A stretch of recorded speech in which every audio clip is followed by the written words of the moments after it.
Tu souffres d'anxiété ou de stress chronique? Tu es épuisé chaque après-midi vers 16h, même après ton café? Et si je te disais que le coupable n'est ni ton âge, ni uniquement ton stress ou ta génétique, mais une hormone dont plus de 70% des gens manquent? C'est la fameuse vitamine D, mais son nom est trompeur. Ce n'est pas seulement une vitamine, c'est bel et bien une hormone, et pas n'importe laquelle. Et crois-moi, si tu penses que quelques minutes au soleil suffit, tu risques d'être vraiment surpris. La vitamine D est souvent réduite à un simple complément pour les os. Mais en réalité, elle agit comme une véritable hormone de régulation dans ton corps. Elle influence directement l'activité de plus de 2000 gènes, ce qui veut dire qu'elle intervient dans presque tous les grands systèmes biologiques. On parle carrément de métabolisme, immunité, fonctionnement cérébral, santé hormonale ou équilibre émotionnel. Elle est essentielle pour maintenir des niveaux stables de sérotonine et de dopamine, les fameux neurotransmetteurs qui régulent ton humeur et ton anxiété. Si tu en manques, non seulement tu risques la fatigue chronique et une immunité affaiblie, mais c'est directement ton mental qui peut lui aussi vaciller. Plus d'irritabilité, plus de stress, des difficultés à retrouver ton calme. C'est pour ces raisons qu'on va plonger ensemble dans ce rôle méconnu de la vitamine D, comprendre pourquoi notre mode de vie moderne nous carence, et surtout découvrir des moyens simples et efficaces pour retrouver un niveau optimal. Et ne t'inquiète pas, tu verras que par la même occasion, l'on regagne énergie, clarté mentale et sérénité. Ce qui est fascinant, c'est que la vitamine D a d'abord été associée à une maladie qui n'avait rien à voir avec l'anxiété, le rachitisme. Cette maladie qui déformait les os des enfants dans les grandes villes industrielles au 19e et début 20e siècle était si répandue qu'on parlait parfois d'une véritable malédiction des villes sans soleil. Les enfants, vivant dans des rues étroites, sombres, souvent enveloppés dans de lourds vêtements, développaient des jambes arquées et des os fragiles. C'est en Norvège que les chercheurs ont découvert que l'huile de foie de morue, ce liquide au goût détesté mais riche en vitamine D, pouvait les guérir. Au départ, on croyait donc que cette vitamine n'était utile que pour renforcer les os. Mais la science a rapidement montré que son rôle allait bien au-delà. Elle régule l'immunité, apaise les inflammations chroniques, favorise la santé cardiovasculaire et surtout stabilise le système nerveux. Aujourd'hui, de plus en plus d'études montrent qu'une carence en vitamine D n'affaiblit pas seulement ton corps, mais peut aussi dérégler ton mental. Plus de risque de dépression, d'anxiété et de fatigue nerveuse. Autrement dit, cette vitamine du soleil est bien plus qu'un soutien pour les os, c'est un véritable carburant de bien-être global, indispensable à notre équilibre émotionnel et à notre capacité à gérer le stress. Il ne faut surtout pas la sous-estimer. Du coup, logiquement, on pourrait se dire, si je vis dans un pays ensoleillé, pas de soucis. Eh bien non. Même au bord de la Méditerranée ou sous les tropiques, la carence est fréquente. Et la raison est simple, nous avons radicalement changé notre rapport au soleil. Nos ancêtres passaient la majorité de leur journée dehors à travailler la terre, à chasser et à marcher. Aujourd'hui, nous passons des heures enfermés dans des bureaux, des transports ou à la maison devant des écrans. Quand on se motive enfin à sortir dehors, c'est souvent protégé par des vêtements couvrants ou recouverts de crème solaire à haut indice. Bien sûr, la protection solaire a un rôle essentiel pour éviter les coups de soleil et réduire le risque de cancer de la peau. Mais utilisée en excès, elle bloque quasiment toute la synthèse de vitamine D. Résultat, même en plein été, certains n'en produisent quasiment pas. À cela s'ajoute une alimentation moderne ultra transformée, appauvrie en nutriments et une peur parfois exagérée de l'exposition solaire. Tout cela crée un terrain propice à une insuffisance chronique. Et ce n'est pas anodin. Un manque de vitamine D fragilise non seulement les os, mais aussi le système immunitaire et le cerveau. Fatigue persistante, morale en berne, anxiété plus difficile à gérer sont les conséquences invisibles de ce déficit silencieux. Le plus difficile avec la vitamine D, c'est qu'une carence ne se manifeste pas de façon spectaculaire. Il n'y a pas de voyant rouge qui clignote pour te dire « fais gaffe, tu es en déficit ». C'est beaucoup plus subtil et c'est justement ce qui la rend piégeuse. Ce sont de petits signaux qui, pris séparément, paraissent anodins mais mis bout à bout, dessinent un tableau très clair. Tout commence souvent par une fatigue persistante. Ce n'est pas la simple fatigue après une nuit trop courte ou une semaine chargée. C'est ce coup de barre qui revient chaque jour, presque toujours au même moment, même après une sieste ou ton troisième café. Tu te dis que c'est l'âge, ou bien que tu as trop de choses en tête, mais en réalité ton corps t'envoie un signal d'alarme. Avec le temps, d'autres manifestations s'ajoutent. Des douleurs musculaires ou articulaires apparaissent sans raison. Par exemple, tu n'as pas fait de sport, tu n'as pas eu de blessure, et pourtant tu te sens raide, contracté, parfois même douloureux, comme si tes muscles ou tes os devenaient plus fragiles sans explication. À côté de ça, ton système immunitaire semble s'essouffler. Rhume à répétition, infections qui reviennent trop souvent, cicatrisation lente, comme si ton bouclier naturel avait perdu de sa force. Et puis il y a l'impact mental qui est peut-être le plus insidieux. Une humeur grise, l'anxiété qui s'installe sans raison précise, une irritabilité nouvelle. Tu te réveilles parfois en pleine nuit, incapable de retrouver le sommeil parce que ton cerveau tourne à toute vitesse, sans raison valable. Et là, ce n'est pas seulement dans ta tête. La vitamine D agit directement sur la production et l'équilibre de la sérotonine, ce neurotransmetteur qu'on surnomme parfois l'hormone du bonheur. Quand tes niveaux sont trop bas, la régulation émotionnelle se dérègle. Le stress, au lieu d'être ponctuel et gérable, devient une tension de fond toujours un peu trop présente. C'est exactement pour ça que les chercheurs retrouvent si souvent une corrélation entre déficit en vitamine D et augmentation des troubles anxieux et dépressifs. Ce n'est pas qu'une coïncidence, c'est un lien biochimique réel. Le seul moyen de savoir avec certitude si tes réserves sont correctes, c'est un test sanguin simple. Mais même avant ce test, ton corps te parle. Si tu cumules plusieurs de ces symptômes, fatigue persistante, douleur inexpliquée, infection fréquente, morale en dents de scie ou anxiété difficile, diffuse, il y a de grandes chances que tu sois concerné. Et la bonne nouvelle, c'est qu'identifier ce déficit, c'est déjà le premier pas pour retrouver ton énergie, ton équilibre et surtout une meilleure stabilité émotionnelle. Quand on parle de vitamine D, les idées reçues sont nombreuses. L'une des plus courantes, c'est que 15 minutes au soleil suffit. Ce serait trop simple. En réalité, la synthèse dépend de ta latitude, de la saison, de ton âge, de la surface de peau exposée et même de la couleur de ta peau. Une personne jeune à la peau claire produira beaucoup plus vite qu'une personne plus âgée ou à la peau foncée qui a besoin de temps d'exposition bien plus long.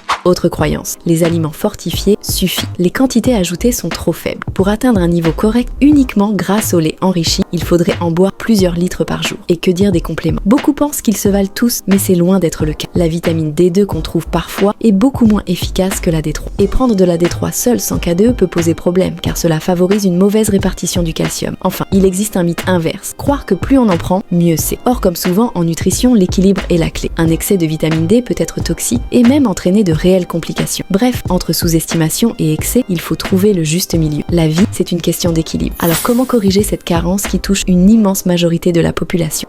La première voie reste évidemment le soleil, mais il faut apprendre à l'utiliser avec intelligence. Beaucoup pensent que bronzer des heures à la plage est la solution. En réalité, ce n'est pas nécessaire et même dangereux. Le but n'est pas de finir rouge comme une écrevisse, mais de chercher la bonne dose. De courtes expositions régulières, bras et jambes découverts, plusieurs fois par semaine suffisent pour enclencher une production significative de vitamines. 18 à 30 minutes de soleil peuvent parfois faire plus pour tes niveaux que des heures passées à l'extérieur mal utilisées. Mais ce qui compte, c'est la régularité. Ton corps préfère de petites doses fréquentes à un gros bain de soleil ponctuel. Par contre, attention, car il serait naïf de croire que le soleil suffit. Et c'est là que l'alimentation entre en jeu. Certains aliments sont de véritables concentrés naturels de vitamine D. Les poissons gras comme le saumon, les sardines ou le maquereau en sont parmi les meilleures sources. Ils ne t'apportent pas seulement de la vitamine D, mais aussi des oméga 3 qui jouent un rôle clé dans la régulation de l'humeur et la réduction de l'anxiété. C'est une combinaison gagnante. Vitamine D pour la stabilité émotionnelle et oméga 3 pour calmer l'inflammation cérébrale. Les œufs, notamment le jaune, sont une autre bonne source, tout comme le foie ou certains champignons. Ce n'est pas anodin. Ces aliments souvent associés à une alimentation plus traditionnelle ont toujours fait partie du régime de nos ancêtres. Ce n'est pas un hasard s'ils y puisaient une résilience physique et mentale que nous avons tendance à perdre aujourd'hui avec nos régimes modernes appauvris. Enfin, il y a la supplémentation et là, soyons honnêtes, dans nos modes de vie modernes, elle devient presque incontournable. Entre le travail en intérieur, le manque de soleil et des habitudes alimentaires souvent loin d'être optimales, beaucoup de gens ne parviennent pas à atteindre des niveaux corrects sans complément. Quant à la dose, l'idéal est toujours de l'adapter à tes résultats sanguins et à ta situation personnelle. L'essentiel est de trouver un équilibre. Assez pour recharger tes réserves, mais pas au point de basculer dans l'excès. Et n'oublie pas un point fondamental, la vitamine D ne travaille jamais seule. C'est une molécule qui a besoin d'alliés pour être pleinement efficace. Sans magnésium, elle ne peut pas être correctement activée dans ton organisme. Sans bonne graisse dans ton alimentation, son absorption est limitée. Et si ton intestin est en mauvais état, avec une digestion fragilisée ou une flore déséquilibrée, eh bien l'efficacité chute drastiquement. Autrement dit, tu peux avaler toute la vitamine D du monde, si le reste de ton corps n'est pas prêt à la recevoir, les résultats seront faibles. C'est pourquoi une approche globale est indispensable. Soleil, alimentation variée, microbiote équilibré, magnésium suffisant et supplémentation ajustée. C'est seulement dans ce cadre que tu peux profiter pleinement de tous les effets positifs de cette fameuse vitamine du soleil, aussi bien sur ton énergie que sur ton moral et ton anxiété. Si tu choisis de te supplémenter, privilégie une vitamine D3 de qualité pour maximiser les bénéfices et protéger tes artères. J'ai mis en description un lien affilié vers une référence fiable avec haute biodisponibilité. Mais garde en tête une règle d'or, ne te supplémente jamais à l'aveugle. Le mieux est de mesurer d'abord, d'ajuster ensuite et de viser la zone optimale sans tomber dans l'excès. Et aussi, il est important de rappeler que la vitamine D, aussi essentielle soit-elle, ne constitue pas une solution miraculeuse à l'anxiété ou au stress. Ces troubles sont souvent multifactoriels et la vitamine D doit être vue comme un pilier parmi d'autres dans une approche globale. Merci d'avoir regardé, je t'invite à mettre un j'aime et à t'abonner. Tu es libre aussi de partager ton expérience dans la partie des commentaires. Je te dis à très bientôt et garde le stress à distance.